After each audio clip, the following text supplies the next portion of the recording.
Jacob Kingston indulged in a sip of whiskey before reaching for his tablet. His wife's text notified him of another late night at work, leaving him to fend for dinner alone. Jacob, a man of meticulous habits, swiftly devised a plan. With the evening unexpectedly free, he resolved to relish a succulent cheeseburger, delve into a captivating book, and uncork a prized bottle of whiskey he had been saving for just such an occasion. As he savored the amber elixir, he set aside his tablet, pondering his circumstances with each sip.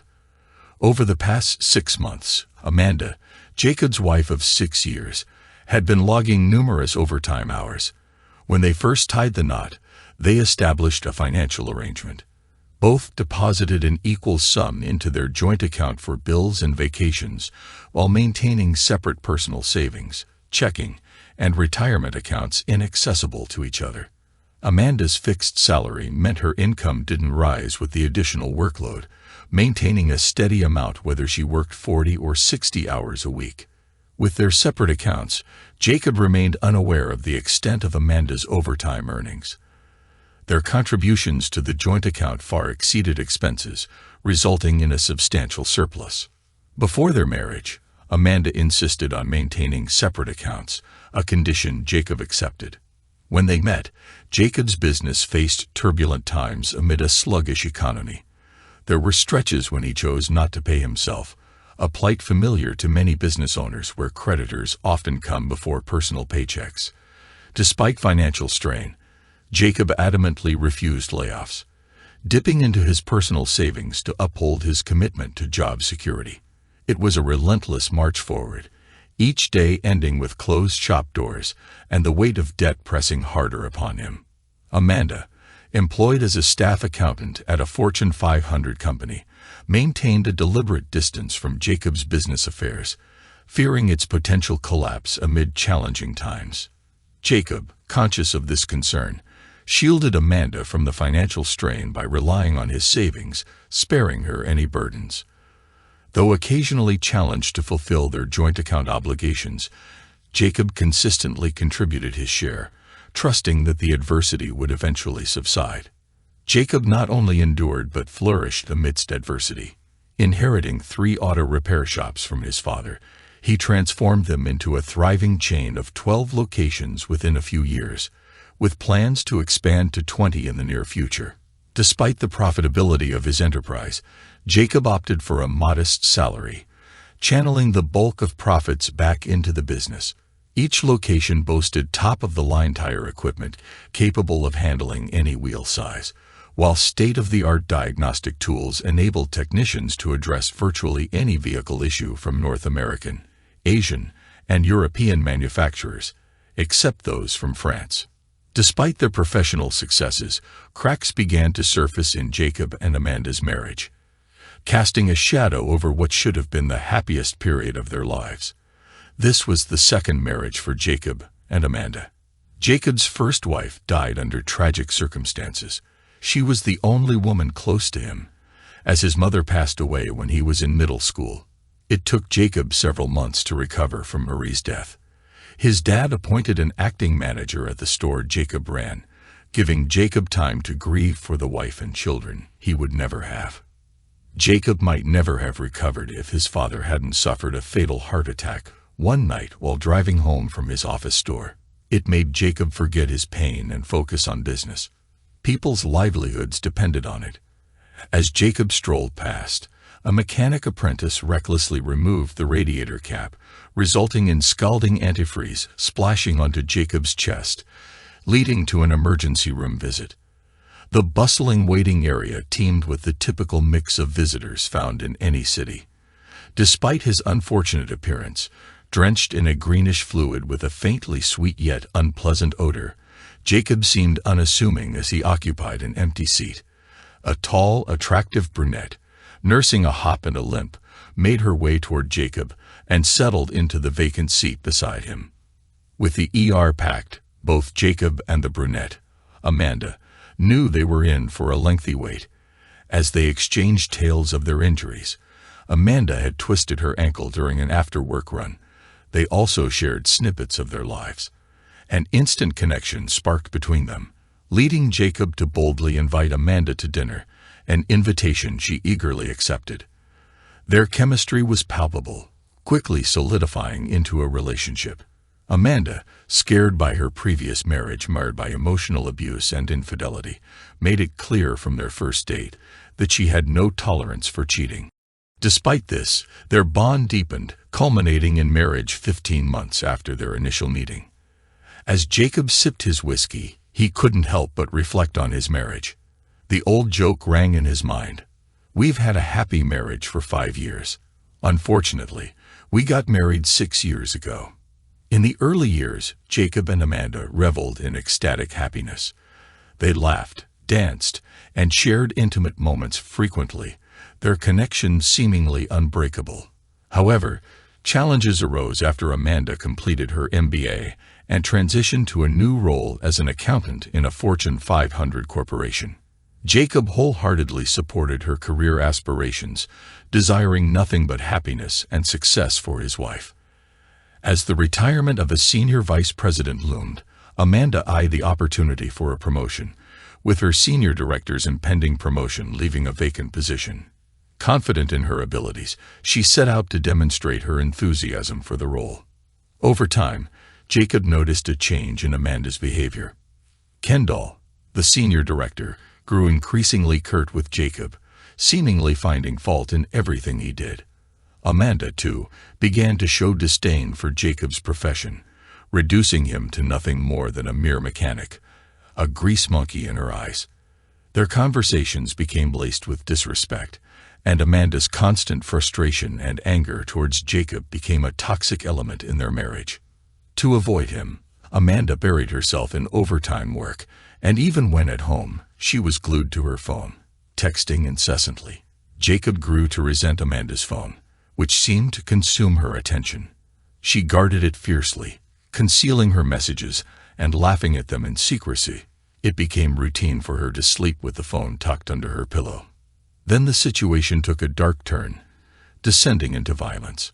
Amanda's temper was a long-standing trait, often manifesting itself in harsh remarks and barbs.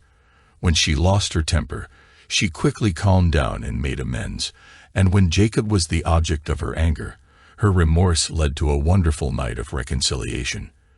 But Jacob began to notice a disturbing trend. Amanda's outbursts were becoming more frequent and intense, and the intimacy that had made her temper more tolerable seemed to be waning. He worried about the state of their relationship. A month ago, amidst an argument sparked by Amanda over seemingly trivial matters, she crossed a line by slapping Jacob, an act completely out of character for both of them in their 6 years of marriage. The shock of the slap reverberated through Jacob to his core, leaving both parties stunned. Amanda quickly realized her mistake, offering apologies and pleading for forgiveness. However, the incident foreshadowed darker times to come. A week later, tensions escalated further when Amanda berated Jacob for not attending to the oil change light in her Audi. Despite Jacob's explanation that the car was entitled to free oil changes for the initial 3 years, Amanda's frustration boiled over, resorting to insults. Fed up with her behavior, Jacob decided he'd had enough. He confronted Amanda, expressing his disapproval of her choice to purchase the expensive and unreliable German car, reminding her that its maintenance was her responsibility. Amanda's reaction was explosive. She grabbed her coffee cup and hurled it at Jacob, narrowly missing him as he dodged the projectile. Shocked by her aggression, Jacob stared at Amanda in disbelief, met with her cold, emotionless gaze as she turned and walked away without a word. Jacob took a sip of his whiskey as he heard the garage door announce Amanda's arrival. With a swift movement, he picked up his cell phone and sent out both a text and an email he had prepared earlier. They were duplicates, destined for the same recipient and carrying identical information. For Jacob, redundancy was a fundamental principle. As the lyrics of Tennessee Ernie Ford's song echoed in his mind, he believed in the wisdom of backup plans. If the right one don't get you, then the left one will. As Amanda passed through the living room, her gaze fell upon Jacob, lounging comfortably in his armchair with a glass of whiskey in hand. "I'm going to change, and then we need to discuss some unusual activity on the joint account," Amanda announced without waiting for Jacob's response before disappearing into the bedroom. Minutes later, the sound of the shower filled the air. Both Jacob and Amanda had set up notifications on their banking apps to alert them of any irregularities. Jacob had received the same alerts that now seemed to be causing Amanda concern. With a sigh, he set aside his iPad and took a sip of whiskey, awaiting Amanda's return. 15 minutes later, Amanda emerged from the bedroom, dressed in black yoga pants and a white midriff-bearing t-shirt, her hair still damp from the shower. Despite the absence of makeup, she exuded a stunning beauty, her slender, athletic frame captivating Jacob's attention as she settled onto the sofa opposite him. "Do you know about these deductions from the joint account?" Amanda inquired, her tone carrying a hint of accusation as she held up her phone, displaying their bank's app with a significantly reduced balance. Earlier in the day, it had shown a balance of over $30,000, but now it displayed a mere $12. Jacob nodded in acknowledgement. "The $12,000 ACH debit to PDSC, that's Pendragon Security Consultants. I hired them to surveil you for a month and document your affair with your boss. And the $18,000 ACH to SKE, that was the retainer for Simmons, Kennedy, and Dixon, my divorce attorneys," Jacob explained calmly, taking another sip of whiskey as he observed Amanda's reaction. Tears welled in Amanda's eyes, her mouth opening and closing in a desperate search for words. Her face flushed with emotion, cycling through fear, sadness, and anger, leaving her momentarily speechless. Jacob observed her turmoil, witnessing the rapid shift of emotions, but it wasn't until he reached for his whiskey glass that Amanda seemed to gather her thoughts and find her voice. "It didn't mean anything," Amanda finally spoke, her words tinged with desperation. "I just got carried away, but I can end it now. I don't want a divorce." "Weren't you the one who said she had zero tolerance for cheaters?" "What does that mean to you?" Jacob countered. "If you ever cheated on me, I would divorce you," Amanda replied, her hands clenched in her lap, her gaze fixed downwards. "That sounds like a prudent stance," Jacob remarked dryly. "I don't want a divorce," Amanda reiterated. "What did you expect would happen when I found out?" Jacob pressed. "I didn't think you would find out," Amanda admitted, her honesty cutting through the tension. "I thought it would end, and we could go back to normal." "And what about the disrespect? The anger? Was I just supposed to overlook that?" Jacob challenged. "I never disrespected you, and there was no abuse," Amanda protested, her voice rising slightly in defense. "You were in our bed with him?" Jacob questioned, his tone firm. Amanda gasped, her face draining of color. "Yes," she admitted softly, "but I didn't mean to disrespect you." "Well, that's just great. As long as you didn't intend to disrespect me, then I suppose it's all forgiven," Jacob retorted, his tone laced with simmering anger. "You slept with your lover in our bed, in our home, and you don't see how that was disrespectful to me. And you claimed there wasn't any abuse." Jacob scoffed incredulously. "You slapped me and hurled a coffee cup at my head. That's textbook abuse. We can move past this." "I don't want a divorce," Amanda insisted, her voice tinged with urgency. "We can seek help from a marriage counselor," her voice tinged with urgency. "We can seek help from a marriage counselor." Jacob shook his head resolutely. "Our marriage wasn't the issue. Your infidelity was. Counseling is necessary, but not to salvage our marriage. You need to address whatever issues led you to cheat. If your boyfriend were available, you'd be out the door in a heartbeat. I'm not your backup plan." "You'll change your mind," Amanda remarked defiantly. Throughout their conversation, Amanda's phone had been buzzing incessantly with notifications, which she had been ignoring in favor of pleading her case to Jacob. As another call came in, she sighed in annoyance, prompting Jacob to gesture towards her phone. "You might want to take that," he suggested. Amanda rose from the sofa and retreated to the bedroom for privacy.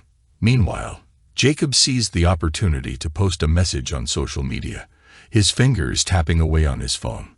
Amanda's muffled voice reached his ears, followed by a loud exclamation.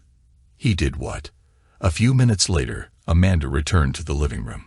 Her face flushed with anger, and her eyes narrowed in fury. "You told his wife," Amanda accused, her voice trembling. "How dare you try to wreck his marriage? You had no right. They have 2 young boys. How could you be so heartless to her? You despicable jerk. You worthless piece of garbage. I'll never forgive you for hurting her like that." Jacob regarded Amanda with a mixture of amusement and disbelief. "So let me get this straight. He's not a despicable jerk for cheating on his wife. I'm the despicable jerk for exposing his infidelity. Your logic is seriously flawed. Sweetheart, you don't seem to think you and your boyfriend are worthless pieces of garbage for lying and cheating on your spouses, but somehow I'm the villain for shedding light on it." Jacob shook his head, chuckling softly. It was surreal to witness the convoluted rationale of cheaters, even more so when it came from his own wife. "This is a private matter between you and me. You had no business meddling in their marriage." Amanda's face glowed crimson with rage. "Your boyfriend didn't hesitate to interfere in my marriage, so I had no qualms about interfering in his. If he's cheating on her with a coworker, who knows how many other women he's involved with? She needs to protect herself and get tested for STIs, Jacob retorted. "He's not like that. He's clean," Amanda retorted defensively. "Since the first thing you do when you get home after a late day at work is take a shower, I'm assuming you're sleeping with him without protection. You should get tested too." "I got tested for my own peace of mind, even though you and I haven't had anything since you started your affair," Jacob stated. Amanda stared at her husband in disbelief. He had been aware of her affair for months and had quietly orchestrated his response, all the while maintaining a facade of normalcy. Who was this man she thought she knew? "You're just seeking revenge. You're pathetic," Amanda spat out, her voice tinged with disbelief. Once again, Jacob couldn't help but notice the constant buzzing of her phone, ignored amidst her barrage of insults. As she momentarily paused, her phone began to ring. "You might want to take that call," Jacob suggested calmly, taking another sip of whiskey. Without a word, Amanda stormed towards the bedroom to answer her phone, leaving Jacob to his own devices. Seizing the opportunity, Jacob swiftly made a call on his iPhone, murmuring into the receiver before activating the recording app. Placing the phone strategically against the lamp on the end table, he ensured that the conversation would be captured on video while keeping the line open for the other party to hear. It wasn't long before Amanda stormed back into the living room, her face contorted with rage. "You posted this on Facebook," she bellowed, her voice echoing through the room. "And you tagged all my family and friends. You even tagged Pastor Derek." Jacob remained composed, nodding in affirmation. "Yes, but I also shared it on LinkedIn, ensuring all your professional connections could see it too." Amanda's frustration and anger boiled over, manifesting in a piercing scream before she hurled her cell phone at Jacob's head. Anticipating the impact, he instinctively shut his eyes, bracing himself for the blow. The collision was far more intense than he had imagined, nearly causing him to lose consciousness as the phone struck his forehead. Despite the shock, he managed to retain his composure. Amanda lunged across the gap between them, raining blows upon Jacob's face. A punch to the nose caused his vision to blur momentarily. Eventually, he could no longer restrain himself and instinctively shielded his face with his arms as Amanda relentlessly assaulted him. Amidst her screams of threats, Jacob's resolve reached its breaking point. Gently, he pushed her away and rose to his feet, putting distance between them with a loveseat. He silently prayed that the 911 operator he had contacted would dispatch help swiftly. True to his hope, a squad car arrived just minutes later, exactly as he had envisioned. Amanda's gaze bore into Jacob with venomous intensity, her mind racing with strategies to retaliate against him. Left, right, over the loveseat. Before she could decide on a course of action, the doorbell shattered the tense silence. "You should probably get that." Jacob's voice remained calm, devoid of emotion. Amanda's nostrils flared, her eyes narrowing as she locked eyes with Jacob for a moment. With a sharp pivot, she marched towards the front door. Flinging it open, Amanda found herself face to face with two police officers. Confusion mingled with anger as she engaged in a heated exchange with the officers, shooting accusatory glances back at Jacob between sentences. Though their conversation was too distant for Jacob to decipher, Amanda's animated gestures and pointed finger left little to the imagination. Eventually, she stepped aside to allow the officers entry into their home, one of them making their way towards Jacob. "Mr. Kingston, I'm Patrolman Peter, and my partner is Patrolman Terry. Your wife mentioned that there's been violence tonight. Can you tell me what's going on? Did you lay a hand on her?" Patrolman Peter inquired. Shaking his head, Jacob denied the accusation. "I confronted my wife about her affair, and she attacked me," he explained, gesturing towards his face, where he could feel the sting of the blow from the thrown cell phone and the split lip. "I'm the one who called 911. She's been getting increasingly violent lately. A month ago, she slapped me, and then a week later, she threw a coffee cup at my head. It narrowly missed, but if it had hit, I would have ended up in the emergency room. I have a recording of tonight's confrontation. Would you like to see it?" Patrolman Peter's expression shifted, clearly interested in viewing the evidence. Jacob performed a series of taps on his iPhone before handing it over to Patrolman Peter.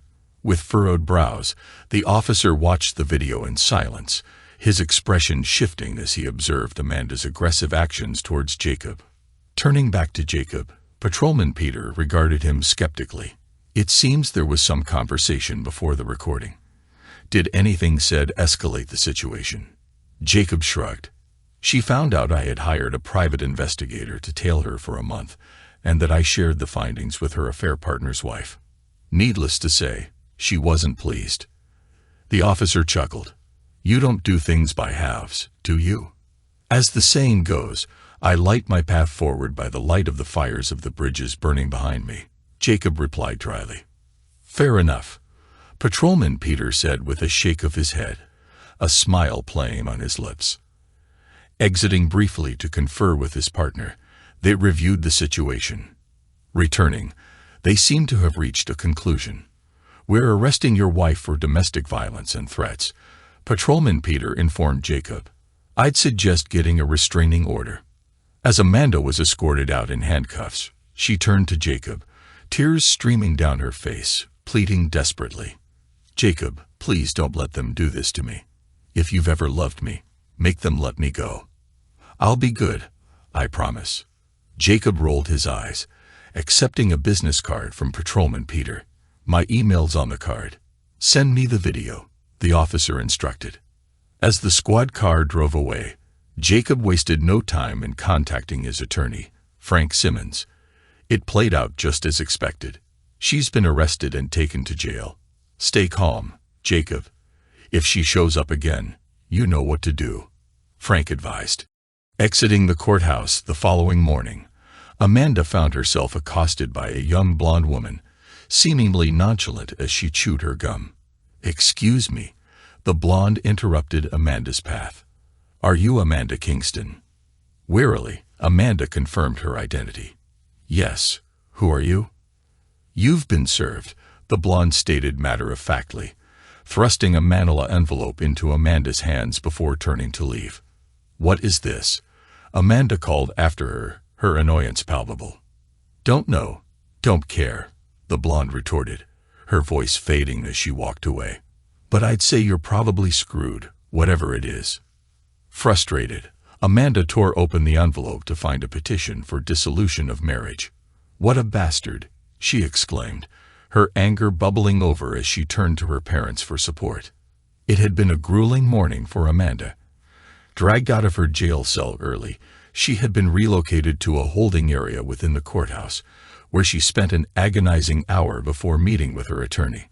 With only one phone call the previous night, She had reached out to her parents, who had scrambled to find legal representation for her. Thankfully, they had secured a lawyer overnight, providing Amanda with some reassurance as she faced her hearing. The judge had set bail at $10,000, requiring her to either pay the full amount or enlist the services of a bail bondsman and pledge real property as collateral, paying 10% of the bond. Additionally, a restraining order was issued prohibiting her from contacting her husband or visiting his residence or workplace. Arrangements were to be made through her attorney for retrieving her belongings from the residence. Initially, Amanda's lawyer objected to these terms, but withdrew the objection after being shown photos of Amanda's husband. Leaving the courthouse, Amanda's parents treated her to a stop at McDonald's drive-thru as a first order of business. Having been booked into Denton County Jail too late for dinner and roused early for her court appearance, she had missed breakfast. The previous night, Amanda had foregone dinner, opting instead to spend the evening in bed with her boss, Paul. Her plan to grab leftovers upon returning home had been thwarted. Reflecting on how she ended up in this situation, she remembered the moment her evening took a drastic turn. As she and Paul were spending time together, Amanda's phone buzzed, interrupting their moment of intimacy. Expecting a text from Jacob, she glanced at her phone, only to be met with a low balance alert from her bank. Logging into the bank's app, she discovered that their joint account was nearly empty, with 2 significant withdrawals totaling $30,000. A quick Google search of the pays yielded no results.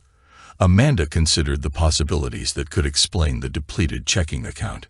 It could be a scam or a banking error, she reasoned, drawing on her intellect. Another possibility loomed, one she hesitated to entertain. Jacob might have discovered her affair and emptied the account in response. Yet she found it difficult to believe. She knew her husband well.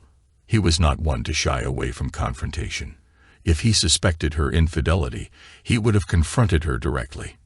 Jacob Kingston was not the type to ignore such matters. Despite her certainty, Amanda found herself in a dingy motel room, lying next to her boss, grappling with doubts about her choices. Throughout her life, Amanda had found things coming easily to her. She was accustomed to being both the smartest and the prettiest girl in her class, though this often left her isolated from her peers who mistrusted her. Early on, she had learned to wield her attractiveness as a tool, employing it without hesitation. In her teenage years, she eschewed high school boys in favor of older, more accomplished men with stable careers. College was a repeat of high school. If she had trouble with her classes, she had affairs with professors. She graduated from college in 4 years with a finance degree. She considered law school but knew she wasn't a strong enough student. To Amanda, her affair with Paul Ramirez, the senior director she reported to, held no sentimental value. It was merely a means to an end. Her journey into infidelity had begun during her tenure at Chase Bank in her second year when she crossed paths with Anthony Cooper. Anthony, assigned to investigate possible money laundering activities, exuded a carefree demeanor that immediately piqued Amanda's interest. Boldly, she invited him for drinks, and by the end of their first date, they were in bed together. Amanda found herself enamored with Anthony. Within 2 months, they were cohabiting, and a year later, they tied the knot. Initially, married life with Anthony was blissful for Amanda. She adored him and was committed to ensuring his happiness. Together, they seemed perfect. However, cracks began to appear. After 4 years of marriage, during which they actively pursued starting a family, Anthony received an opportunity to attend a 4-week course conducted by alcohol, tobacco, and firearms.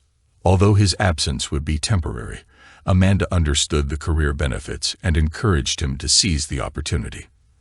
The first week without Anthony was manageable for Amanda, but as the days passed, her loneliness deepened. By the second week, exacerbated by hormonal fluctuations, her yearning for Anthony intensified. As the third week drew to a close, Amanda found herself teetering on the edge. Finally, in the 4th week, she succumbed to her vulnerabilities, agreeing to drinks with Bob Collins. Bob Collins, an ex-partner of Amanda's husband in the Denton County Sheriff's Department, had drifted apart from Anthony, though Amanda couldn't pinpoint the exact cause of their rift. Nevertheless, she agreed to meet Bob for drinks, harboring a vague hope of reconciling their differences. Besides, Bob's charm and her own loneliness made the invitation appealing. What harm could it do? Meanwhile, Anthony had excelled in the ATF class, emerging as the top performer. As the final week approached, his stellar performance afforded him the opportunity to take the exam early. Passing would grant him an early departure. Failing would mean remaining until the class concluded. Following his success, Anthony wasted no time in catching a flight back home to surprise his wife. Arriving in the early hours of the morning, he was dropped off by an Uber, greeted by the sight of Bob's car parked in their driveway.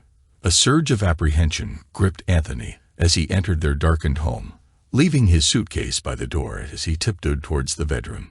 The room basked in the soft glow emanating from the master bathroom. Anthony retrieved his phone and commenced filming the slumbering couple. After capturing 30 seconds of footage, he snapped a few pictures before stashing the device away. Sauntering over to Bob's side of the bed, he delivered an impish slap. The scream that came out of Bob's mouth woke Amanda from her sleep. When she awoke, she was startled and disoriented. She saw Bob crying and holding his cheek with both hands. Her husband was standing over them, but for a moment her brain couldn't comprehend what was happening. Then everything fell into place. Amanda's expression morphed from shock to terror as she processed the gravity of the situation. Her soon-to-be ex-husband's rage was palpable as he issued his ultimatum. "I'll return at 3 to collect my belongings. I expect you to be gone by then." Anthony's voice seethed with anger. "If I find you here, I won't be accountable for my actions. You're not worth jeopardizing my job or freedom." With a firm grip, Anthony seized Bob by the hair, forcing their eyes to meet. His words dripped with contempt. "You're despicable. I'll ensure your wife and HR see the video. Consider your career and marriage over." A final blow to Bob's nose left it bleeding as Anthony stormed out, leaving Amanda behind. Reflecting on Anthony's devastation upon discovering her infidelity, Amanda felt a pang of guilt. Despite her attempts to reconcile, he remained resolute in his silence, initiating divorce proceedings. Her parents, wanting to comfort her, shifted the blame to her husband, portraying Anthony as the aggressor. In rewriting history, Amanda recast herself as the victim, portraying her departure as a brave escape from an abusive relationship. Anthony's confrontation with Bob only reinforced her narrative, further cementing her role as the hero of her own story. Amanda's encounter at Engstrom's department store in Dallas shattered the carefully constructed facade of her narrative. Standing face to face with her ex-husband, Anthony, Amanda felt a rush of emotions she hadn't prepared for. Anthony was accompanied by a striking woman, tall and athletic with fiery red hair, who appeared vaguely familiar. Amanda's heart skipped a beat as she noticed the pram by her side. "Hi, Anthony." Amanda's voice wavered as she greeted him. "Hello, Amanda," Anthony replied, his tone devoid of warmth. Amanda extended her hand towards the woman. "Hi, I'm Amanda. I used to be married to Anthony." "Oh yes, I've heard about you," the woman, Melissa Parker, replied as she shook Amanda's hand. A flush of embarrassment crept up Amanda's neck. "I'm sure you've heard mixed things. Some good, some not so good," Melissa responded evenly. "I'm Melissa Parker. I'm Anthony's wife. This is our son, Anthony Jr." Amanda glanced down at the sleeping infant, her heart aching with a mixture of longing and regret. "He's a beautiful baby. You're fortunate to be married to Anthony. He's a good man." Amanda managed to force a smile. "It was good seeing you again, Anthony."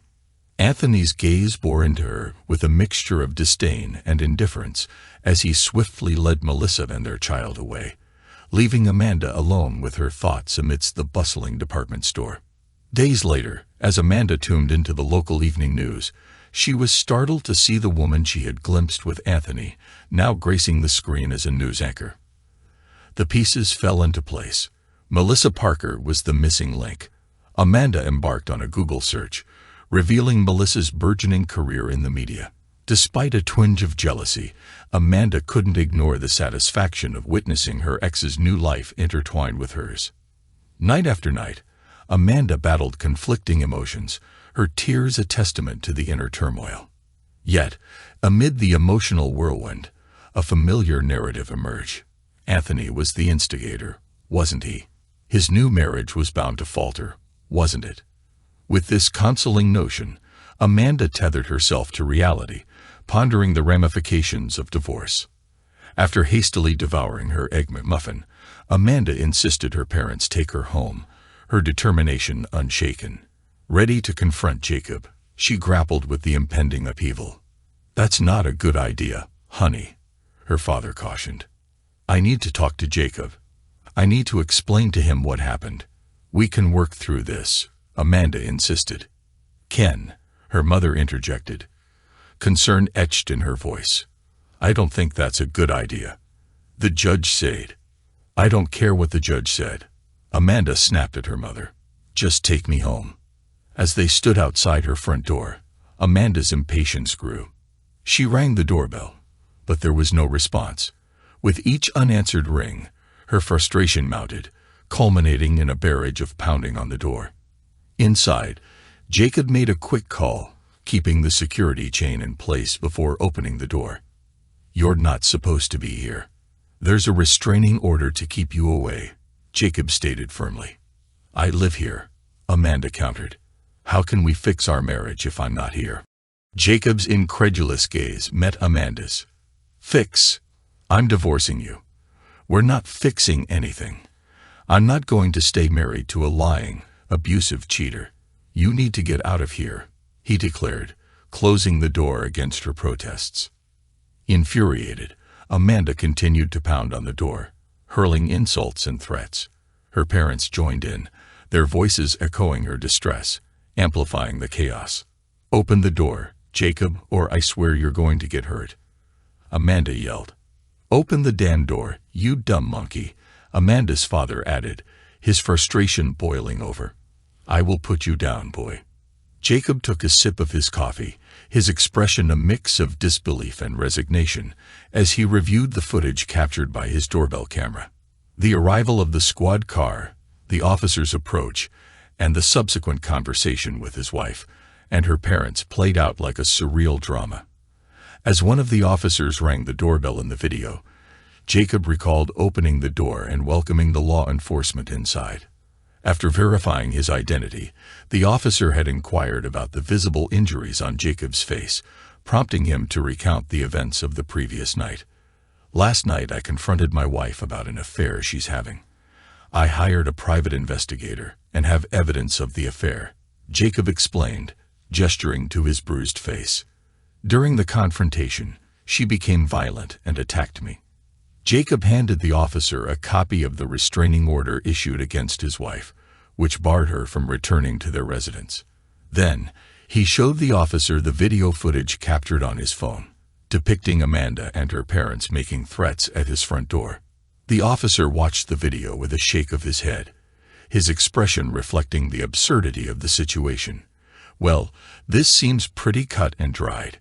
Send me a copy of the video," he instructed, handing Jacob a business card. He then radioed for additional units, anticipating multiple arrests. "Stay inside and watch the show from your phone. Do not exit your house until I tell you." Jacob nodded in acknowledgement, understanding the gravity of the situation unfolding before him as he prepared to navigate the aftermath of his wife's violent outburst. That's precisely how it unfolded. The officer called his partner over for a consultation, and they reviewed the video on Jacob's phone before approaching Amanda and her parents. The trio was informed of their arrest for trespassing and menacing, with Amanda facing additional charges for violating the restraining order. With the arrival of 2 more squad cars, the officers proceeded to arrest Amanda and her parents. Chaos erupted as Amanda's mother became hysterical. Amanda herself burst into tears and hurled curses at the officers, while her father attempted to intervene and was promptly tackled to the ground. "Shit show" was a rather tame way to describe the scene. Jacob wasted no time and immediately called his attorney, leaving the succinct message: Amanda and both of her parents were just arrested. I think I'm married into a family of idiots. Robert Klein found himself grappling with defeat and despair. The events of Friday night had left him, his wife, and their daughter in handcuffs, arrested for trespassing, and making threats against their son-in-law. Spending the entire weekend in jail, they awaited their Monday morning hearing before a judge. Both Robert and his wife were slapped with restraining orders, commanding them to steer clear of Jacob's home and workplace. Meanwhile, Amanda had her bail revoked due to violating the protective order and menacing Jacob, ensuring her prolonged stay behind bars. Although Robert and his wife managed to secure their release, Amanda remained incarcerated indefinitely. As he reflected on these circumstances, Robert couldn't shake the feeling of parental failure. Amanda, once his cherished daughter, had become a personification of entitlement and narcissism. Despite this realization, she still held a special place in his heart. Throughout the weekend, Nicole, his wife, shared a cell with Amanda. Their conversations were veiled in secrecy upon her release. Nicole's demeanor upon leaving jail hinted at a newfound determination, leaving Robert puzzled as to its source and purpose. Robert reached out to the attorney who had handled Amanda's previous arrest, only to learn that he was conveniently unavailable due to a coincidental vacation. Sensing a stroke of luck, Robert decided to seek legal counsel elsewhere. He scoured the yellow pages until he found an attorney willing to meet him promptly. Little did he know this impulsive decision would serve as a harbinger of trouble. Kenneth Campbell, the attorney Robert stumbled upon, hardly fit the stereotypical image of a lawyer. With a gaunt frame, receding hairline, and a face reminiscent of a bird of prey, Kenneth exuded an aura of opportunism. Robert couldn't help but recall a phrase from his distant literature studies, something about a lean and hungry look.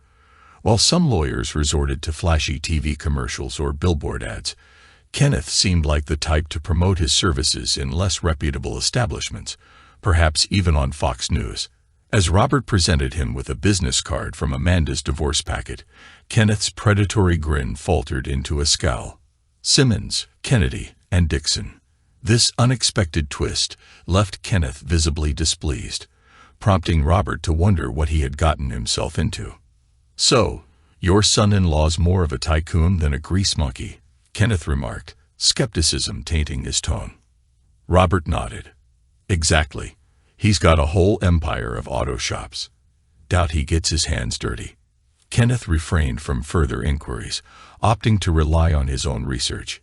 He swiftly navigated to his computer and initiated a Google search on Jacob Kingston of Kingston Automotive. 12 thriving locations. Impressive. Looks like we've hit the jackpot. With a business like that, your daughter's divorce settlement could be substantial. And who knows, maybe he'll cover my fees too, Kenneth mused, his eyes gleaming with anticipation, metaphorically rubbing his hands together at the prospect of a lucrative case. Go screw yourself. Kenneth stared at his cell phone, incredulous. After leaving a message with Jacob's attorney, Frank Simmons, who had just returned his call, Kenneth demanded an urgent meeting with Jacob Kingston and his legal counsel to discuss temporary spousal maintenance. Frank's response was brief before he abruptly ended the call.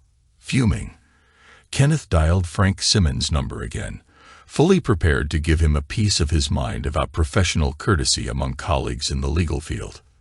What part of go screw yourself did you not understand? Frank Simmons had asked without greeting or preamble. You want to play hardball? Then we'll play hardball, Kenneth said to himself as he placed his cell phone down on his desk. Why didn't you inform me about the videos? Kenneth's voice reverberated through the room as he confronted his clients. I walked into that conference room looking utterly foolish. Finally managing to reach someone at Simmons, Kennedy, and Dixon, Kenneth was greeted by a first-year associate tasked with scheduling a preliminary conference. It was made clear that Kenneth's clients need not attend this initial meeting. The entire conference proved to be a dismal affair for Kenneth from the moment he stepped into the law offices of SKD to his hasty departure. Each moment seemed designed to embarrass and undermine Kenneth Campbell, Esquire. It all started in the reception area, where Kenneth announced himself to the receptionist. It felt as though he would have received a warmer reception if a stray dog had suddenly morphed into a lawyer and strolled in with a briefcase. Redirected to a small conference room, he was left to wait, assured that someone would attend to him shortly. Kenneth seethed in the cramped room for what felt like an eternity after Carol's dismissive instruction to wait. When someone finally came to fetch him, it was a woman who appeared young enough to be a teenager. In Kenneth's eyes, she seemed no more than a child, and he couldn't help but underestimate her. Little did he know, Carol Dixon was a Yale Law graduate in her 30s, propelled by her natural talent and family connections to become a junior partner at her firm. Kenneth remained oblivious to her accomplishments, writing her off with a single glance. As Kenneth entered the conference room, he was taken aback to find Carol seated across from him. Her demeanor shifted from mild amusement to something more predatory as Kenneth outlined his client's demands. However, his shock turned to bitterness as Carol swiftly dismantled his arguments. "They have evidence of your daughter's violent behavior, violations of the restraining order, and even death threats from you and your wife.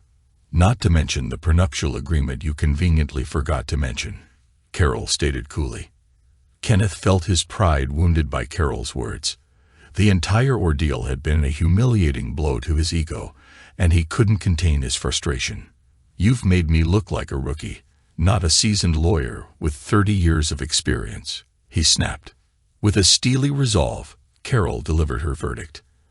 "I'm terminating our representation of you. Find another lawyer to handle your mess.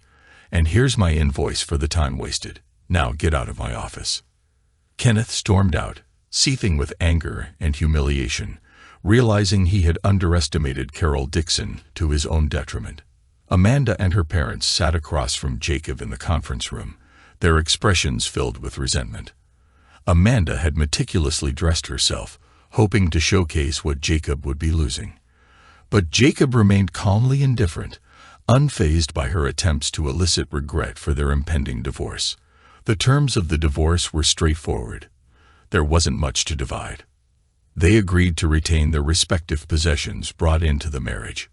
Jacob, having bought the house prior to their union, would keep ownership, a decision Amanda interpreted as a lack of commitment. Jacob, on the other hand, saw it as a prudent safeguard against uncertainty. In hindsight, both perspectives held some truth. As part of the settlement, Jacob insisted on the return of Amanda's wedding set, and in return, he handed over his own ring. Amanda placed her rings in an envelope and passed it to Jacob, who simply removed his ring and pushed it across the table to her. Throughout the meeting, his ring sat untouched, a silent testament to the finality of their decision. As they stood, the weight of finality hung heavy in the air. Jacob felt compelled to ask Amanda the question that had lingered in his mind. "Why, Amanda, we had a good life together. I thought we loved each other. Why throw it all away for a fleeting affair?" Amanda's sigh carried the weight of uncertainty as she met Jacob's gaze. "I wish I had a clear answer for you. Maybe it was boredom, restlessness, ambition, perhaps a blend of all three. What can I say? Do I regret betraying you? I regret the consequences, not the act itself. It's a part of who I am, but you were a good husband. I just wasn't a good wife, and maybe I never will be to anyone." Jacob nodded, her words confirming what he had suspected all along. Gathering her belongings, Amanda turned to leave, but Jacob's voice stopped her in her tracks. "Amanda." She turned back to him, meeting his gaze as he gestured to his wedding ring, still resting on the table. "You should probably take that.